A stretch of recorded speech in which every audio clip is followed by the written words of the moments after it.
চাপ বাড়ে। এই সমস্যার সমাধান নিয়ে এসেছে ড্রোন।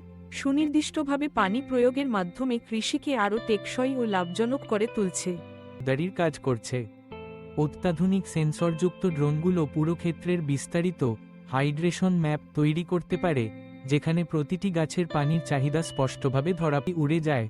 তখন তার মাল্টিস্পেকট্রাল ও থার্মাল ইমেজিং ক্ষমতা লুকিয়ে থাকা পানি সংক্রান্ত সমস্যা কিংবা রোগের আভাস আগেভাগেই পড়ার আগেই সমাধানের ব্যবস্থা নেওয়া সম্ভব হয়।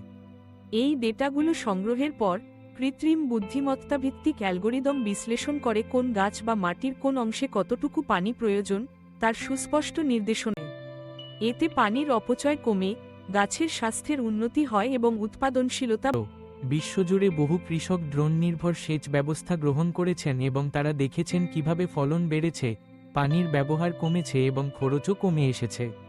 উদাহরণস্বরূপ, ভারতের এক কৃষক তার চাষের জমিতে ড্রোন ভিত্তিক সেচ চালু করে বছরে প্রায় 30% পানি সাশ্রয় করেছেন, একই সাথে ফলন বেড়েছে 25% পর্যন্ত। পারে দক্ষতা, টেকসইতা এবং লাভ সবকিছুর মিশেলে ড্রোন ভিত্তিক সেচ ব্যবস্থা কৃষির ভবিষ্যৎকে নতুন উচ্চতায় নিয়ে